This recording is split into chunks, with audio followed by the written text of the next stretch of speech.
स्थानिक स्वराज्य संस्थांच्या निवडणुकीच्या पार्श्वभूमीवर ओबीसी समाजाच्या प्रमुख पदाधिकाऱ्यांची बैठक कोल्हापुरातील देवांग कोष्टी समाजाच्या चौंडेश्वरी सभागृहात ओबीसी जनमोर्चाच्या वतीनं आयोजित करण्यात आली।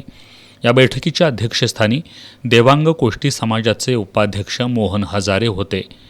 आगामी स्थानिक स्वराज्य संस्थांच्या निवडणुकीत सर्वच राजकीय पक्षांनी ओबीसी प्रतिनिधींना उभं करावं, अन्यथा ओबीसी समाज उमेदवार उभे करतील असा निर्धार या बैठकीत व्यक्त करण्यात आला। आपल्या पूर्वजांनी आपले सामाजिक, शैक्षणिक आणि आर्थिक प्रश्न सोडवण्यासाठी संघर्ष करून आरक्षण मिळवलं। ते टिकवण्याची जबाबदारी आपल्या पिढीवर आहे। त्यासाठी आपण ओबीसी म्हणून संघटित होऊन ओबीसींमध्ये होणाऱ्या धनदांडग्या आणि सवर्णांच्या घुसखोरीबाबत आवाज उठवला पाहिजे। खऱ्या ओबीसींना प्रतिनिधित्व मिळालं पाहिजे।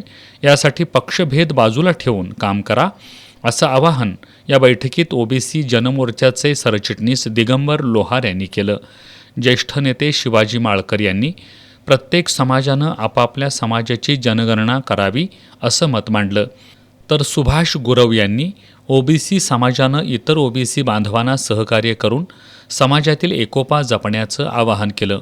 या बैठकीला ओबीसी बहुजन आघाडीचे जिल्हाध्यक्ष एकनाथ कुंभार, संभाजी पोवार, अमृत सुतार, किशोर लिमकर, संतोष माळी, राहुल माळी, एकनाथ कुंभार, सुभाष माळी, चंद्रकांत कोवळे, प्रदीप यादव, अजय अकोलकर, संजय काटकर, पंडित परीट, तुकाराम लोहार, किसन कल्याणकर, पांडुरंग परीट यांच्यासह सर्वच राजकीय पक्षांचे ओबीसी प्रतिनिधी उपस्थित होते।